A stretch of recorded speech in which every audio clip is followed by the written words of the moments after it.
Now we'll start it a trifle early. Get a little tiny amount of setup done. I gotta get Twitch running on my phone so I can see chat. And it will also let me verify that the stream is something that's actually going on. And let's get rid of that ugly OBS view.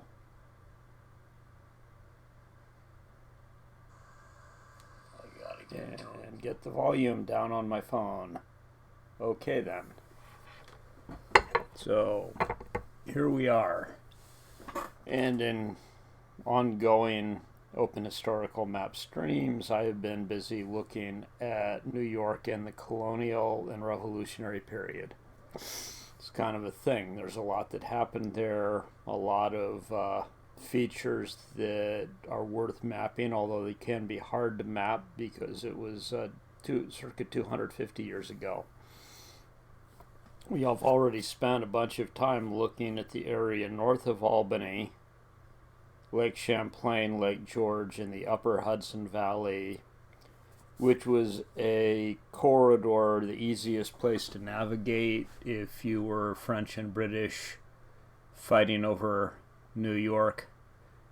And likewise, it then became an easy place to navigate if you were British and you were Continentals fighting over whether or not the 13 colonies were going to become states. Likewise, we've talked about the area around Rome, New York, which was a local divide that became a key point in the Erie Canal, but long before the Erie Canal was built, it was a point of contention between the British and French. Well, we covered all that. And we talked about Johnny Burgoyne's campaign with the British South, which succeeded in defeating the Continentals at several points. And that one was a lesson in logistics and how the force that Burgoyne had that was so imposing when he left Montreal and headed south became inferior and poorly supplied and quite hungry by September of 1777, and he lost. Now, down in New York City, Clinton and Howe ignored the fact that Burgoyne wanted them to attack north up the Hudson. And that year, they attacked Philadelphia instead and took it. But importantly, they did not ignore the Hudson completely because, everyone recognized the criticality of the Hudson River corridor. Washington regarded it as of fundamental importance because it allowed Massachusetts and Boston to remain connected to the rest of the colonies. The British equally recognized that taking control of that corridor would split off the real hotbed that was Boston from the rest of the colonies. Early in the war, most of what went on was up here, although it would pivot south. Washington would shift to New Jersey, and eventually campaigning would shift to Virginia. But that's all in the future. Right now we're looking at the Hudson River. And so we're not going to talk about it a lot today. But down here in New York City, we see the George Washington Bridge. And we see a small town city, I'm not sure what the language they use over here, named Fort Lee. Well, it turns out Fort Lee is named after an actual fort, which was named after one of the generals in Washington's army. Supposedly, some semblance of the fort is preserved over here in parks along the river. There was a matching fort on this side called Fort Washington. And somewhere over here, here it is. There is a small park And there are historical markers here because this is a point that was located in the perimeter of the old Fort Washington. So these forts were built in the very early days of the war for Washington to attempt to defend New York City. That's an attempt that failed. Washington would be forced to retreat. That is one of the earliest stories of the Revolutionary War, is Washington being driven off of Long Island and then being driven off of Manhattan, retreating and trying to save his forces. So the issue then for the colonials was that they wanted to have some method for defending the Hudson from British warships, because the Hudson is extremely navigable.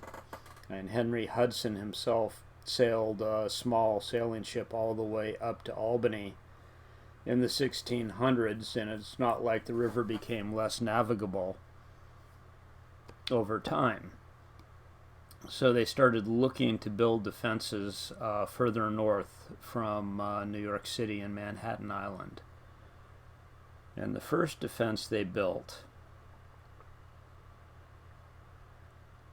was here, and today it's part of Bear Mountain State Park, or near Bear Mountain State Park. It's actually not part of the state park, it's a separate park. So Bear Mountain is right here, and it's quite large by the standards of the area. 394 meters. Today there is a bridge across there.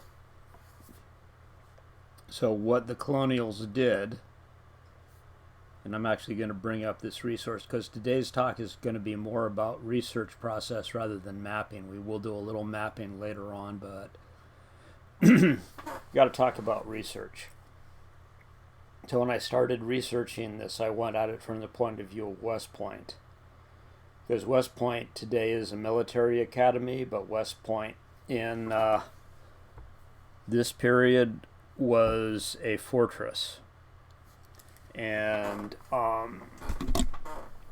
it's the second set of fortifications built for the purpose of defending access to the river. What I found when I went searching was that a professor who teaches a course that I had never heard of anything like this before, GE 301, Introduction to Military Geology, but it stands to reason that such a thing would exist, basically wrote a lecture on West Point. And this sort of thing, when you run across it, can be extremely helpful.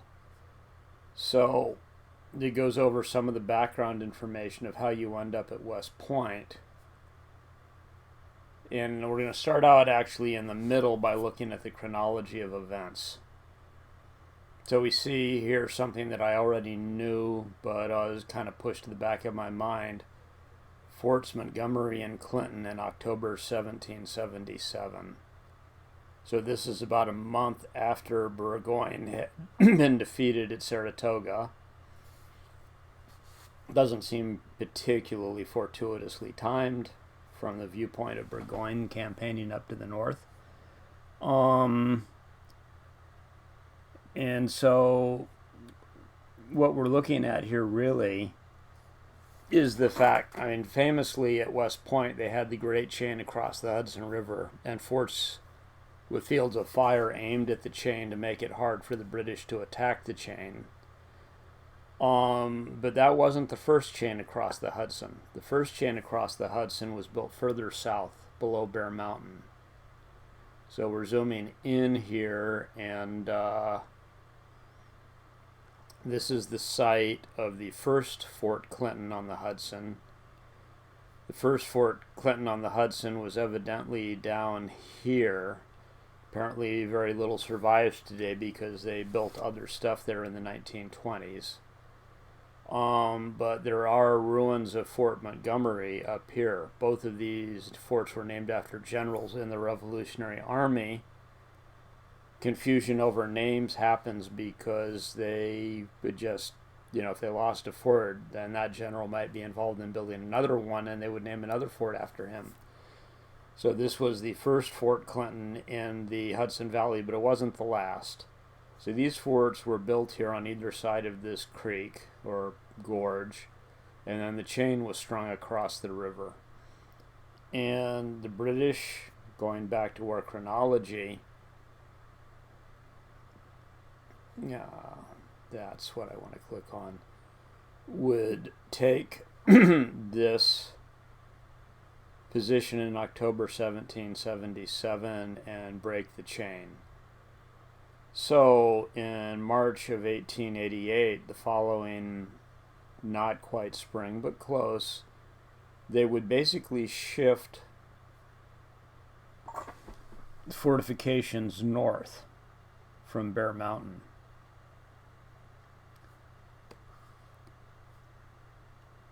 And they would arrive at this location, which is called West Point.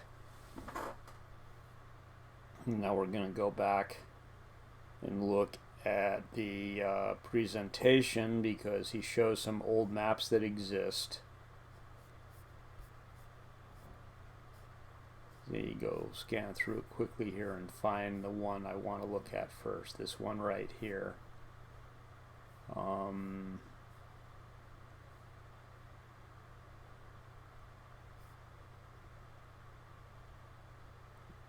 Okay.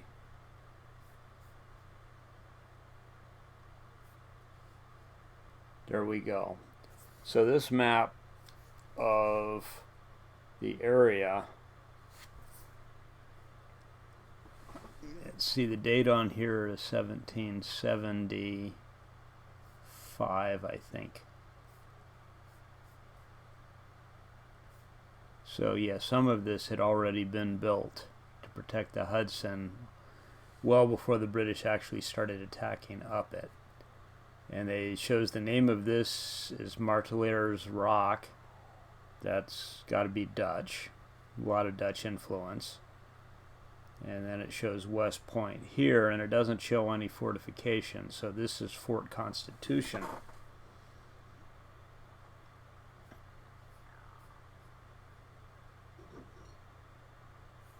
So we're going to pay attention to that map. But the other thing I want to point out to you, this is often called Constitution Island. This is an older map and it shows a different name. We'll probably need to reflect that. Constitution Island, well, what has happened is that there is a old branch of the Hudson River that is largely marshland, but there is a rivulet through it. So technically that's an island.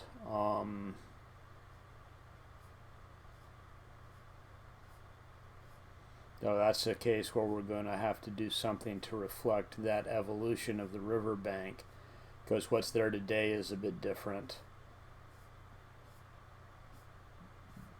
So now we're going to come down and look at this, which is drawn on what seems to be a more modern map. But this shows the situation as of 1778, where you can see that they have built various redoubts, which are small forts, and various other named forts, which are a bit bigger than redoubts. So Redoubt 7, Redoubt 5, Fort Arnold. And then they have strung what's called the Great Chain across the river here right to the left of the bend. And they've also strung a boom across the front of it. And so then we have these forts. The ones on the west bank or left bank are elevated, and then the ones on Constitution Island are lower. But they have the advantage that they have really good fields of fire, so they basically can dump lots of artillery on anyone trying to approach the boom and the chain. So this is kind of a belt and suspenders designed for protection, and pretty effective. So here's a good map showing fields of fire from various batteries. Most of these are from the batteries on Constitution Island. But also the battery here has significant fields of fire. So yeah, if you're trying to get to this chain here, you've got to run a really major gauntlet. And so we see here also more maps of major fortifications. Since he's just basically clipped these into his presentation, they're of limited value from my point of view for actually doing mapping, because I don't know the source and I really don't want to use these without knowing the source. The positive benefit of these is I know what kinds of things I need to look for. So let's take a look at things again. So this is the modern area of West Point. So a couple things have happened here. This marshy area is still a marshy area. To rivulet through here clearly has been straightened out. Don't know when that happened. That's a research problem.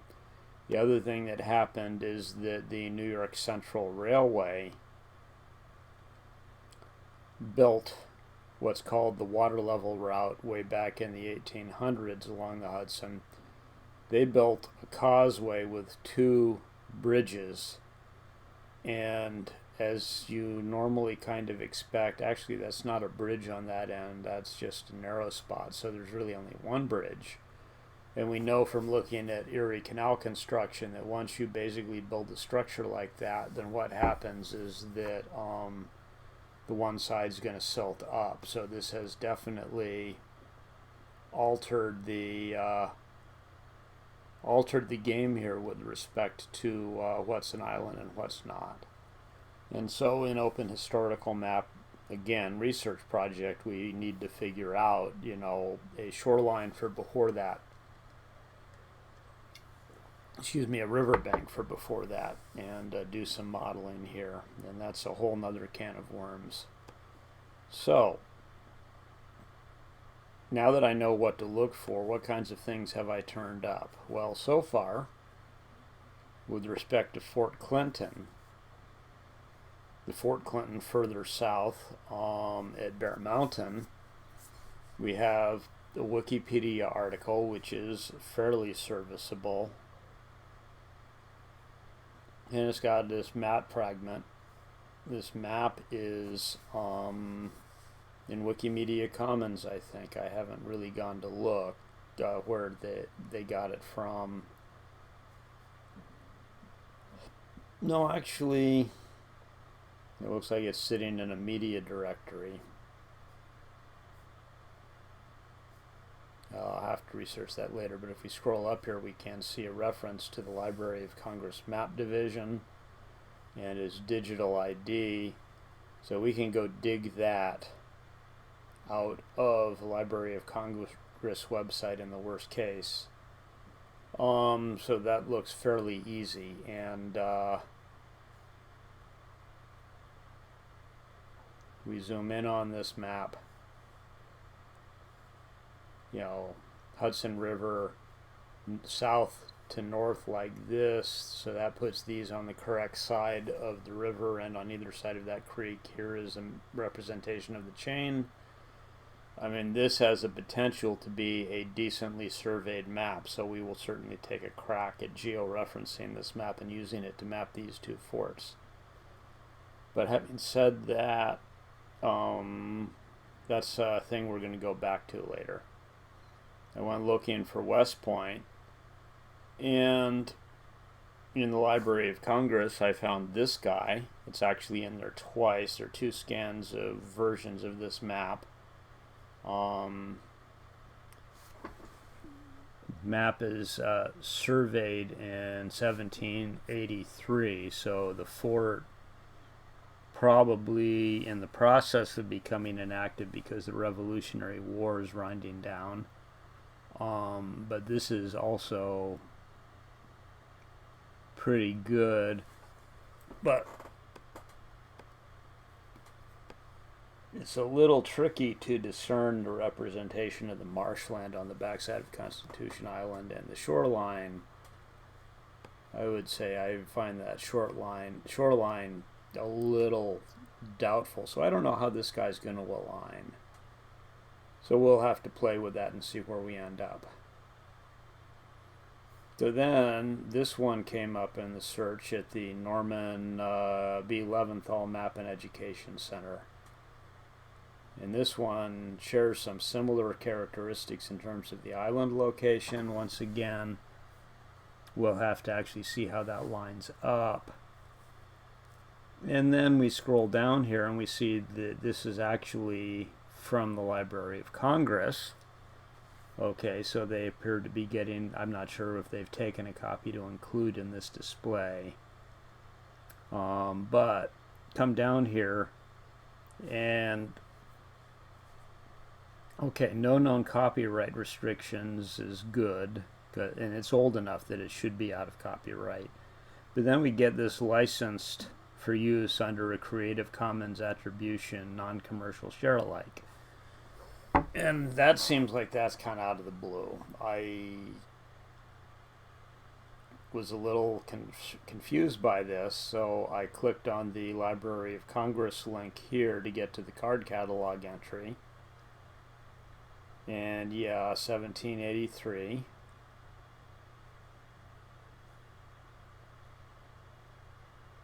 There's some basic data on it. But the thing we probably want to do is click on the link and go see the full page in the collection on the Library of Congress website. And there it is right there. So we scroll down and we get rights and access.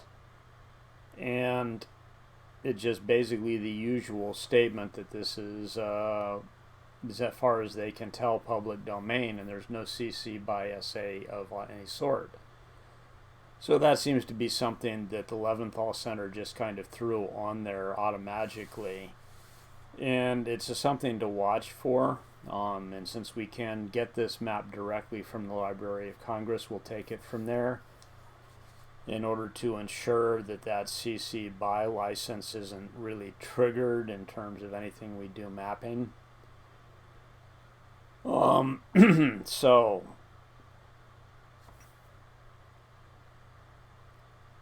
I haven't actually geo-referenced any of this stuff yet. Because one of the reasons why you don't rush into geo-referencing it is, and we'll go back here and look at this lecture again.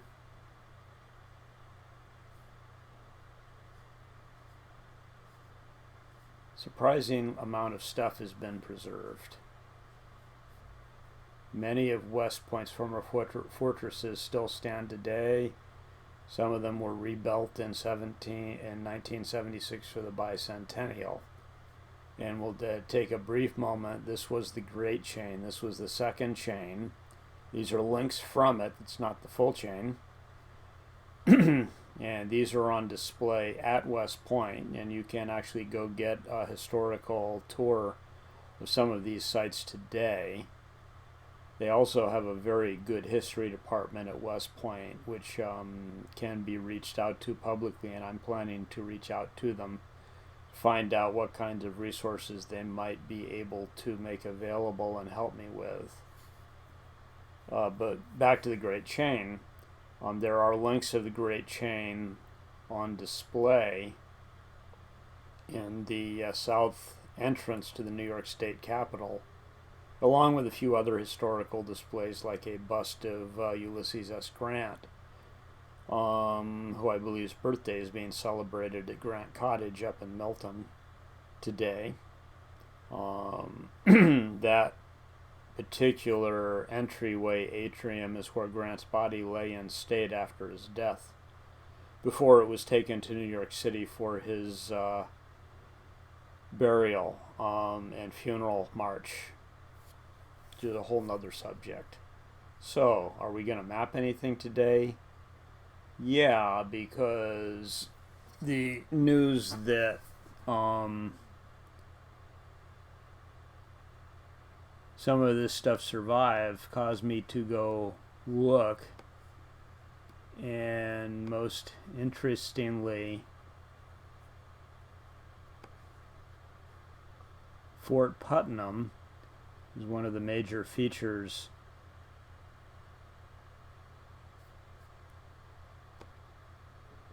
at West Point. Is one of the ones that was reconstructed in 1976, and its location is really clear on the map. It's actually modeled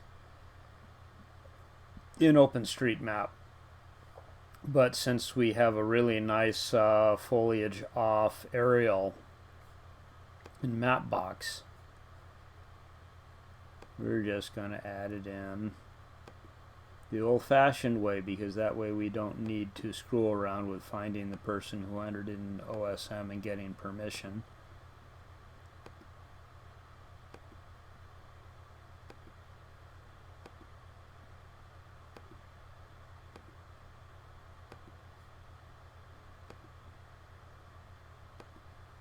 And the other important point is that when you're georeferencing something that's 250 years old, that can be kind of hard. So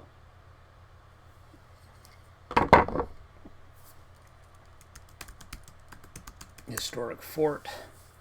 So the fact that Fort Putnam is on some of these maps and is also extant today,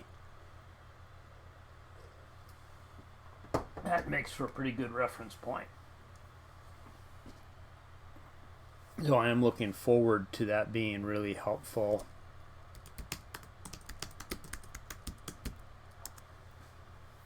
Now, can we get a start date?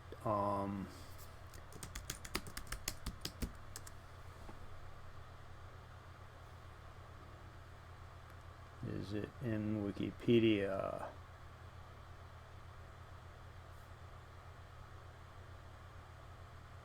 Fort Putnam was a military garrison during the...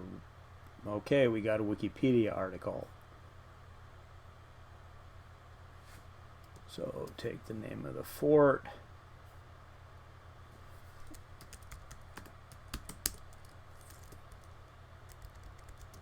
Get rid of the underscore, put in a blank so that Jocelyn won't whine at us. That also means that we have a Wikidata item.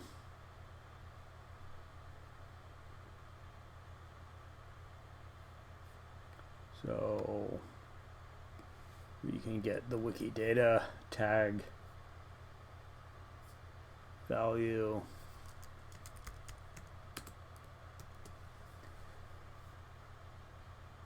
And then we are likely to have some images with acceptable licensing in Commons.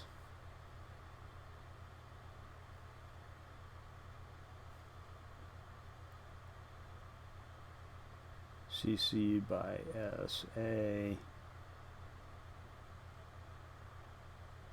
Yeah, that's in Commons.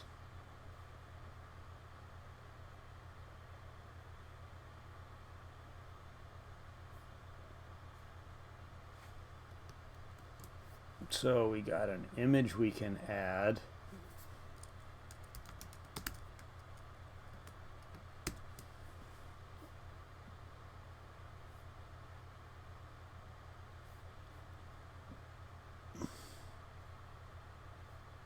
Okay, the license.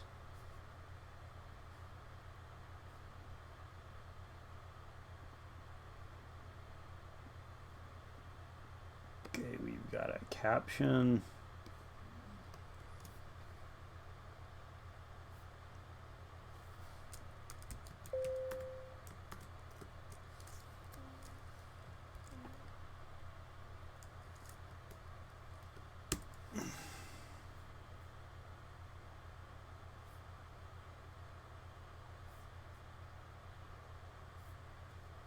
And finally, we're doing this properly.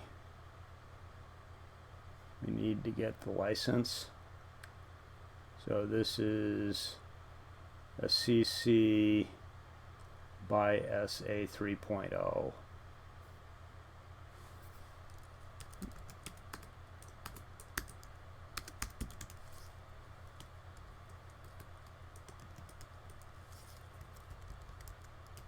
So change that to 3.0, and that's good. And now let's go back and look at the Wikipedia article.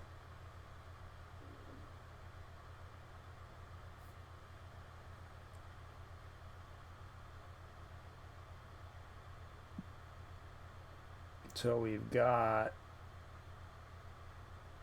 the engineer Kazukio. I think I can get sort of close to the pronunciation. Was the prominent engineer with the revolutionaries, Pole, who joined in with the revolutionary cause. So 1778 was when this was built, so we've got a start date. I had to read between the lines there a little bit, but it's consistent. And we, at some point, can do something more sophisticated with relations, because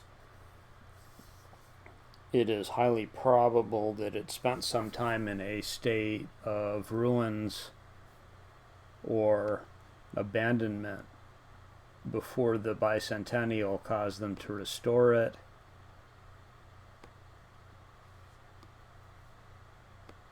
There's another fort down closer, fortifications in here.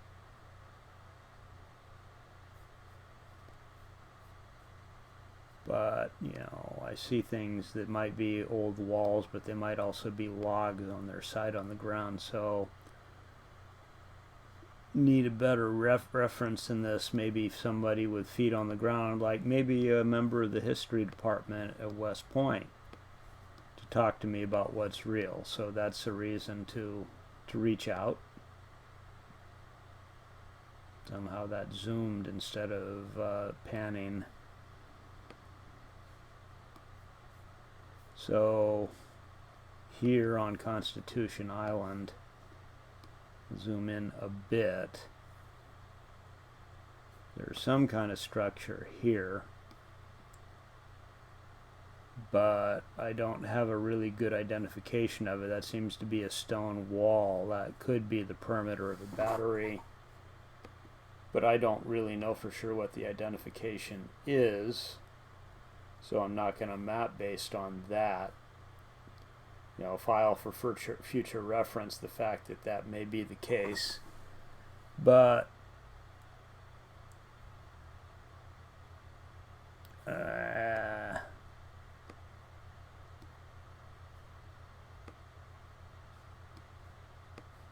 someone has identified this as readout 7, one of the readouts surrounding the perimeter. So, okay, yeah, that is very distinct and very visible in the foliage off.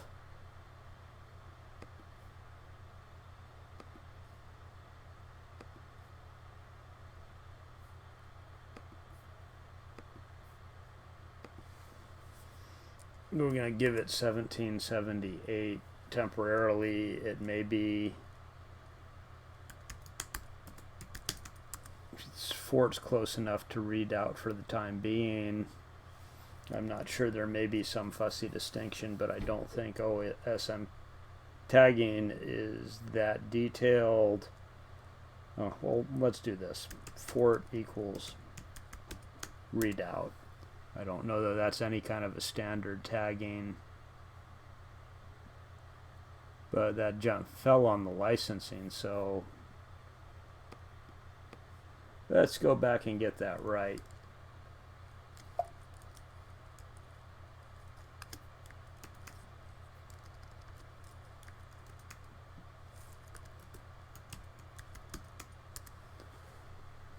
Okay, so we've got fort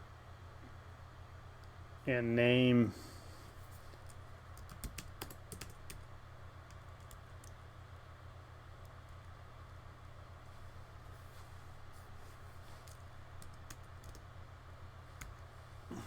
Readout 7.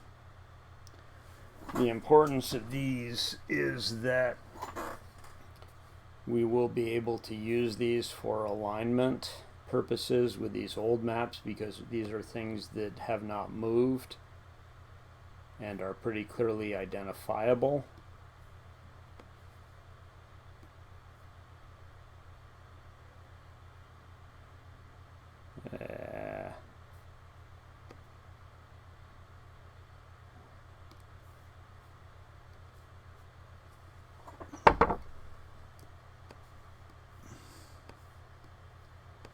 So supposedly there were more fortifications all along here.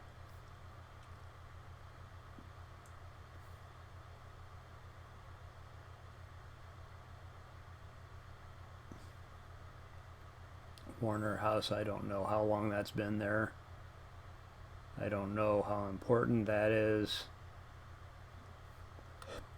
A lot of things I don't know about the site history.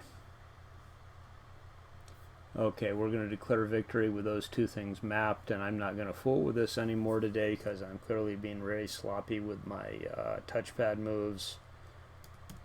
Add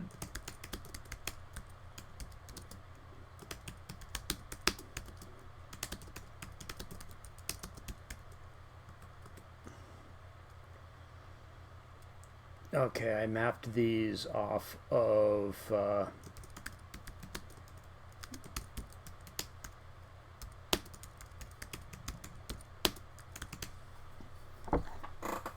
I'm going to use Wikipedia, Mapbox, Other. Let's upload this. And we're going to declare victory for today. We have started what's going to be a somewhat involved process of mapping these fortifications.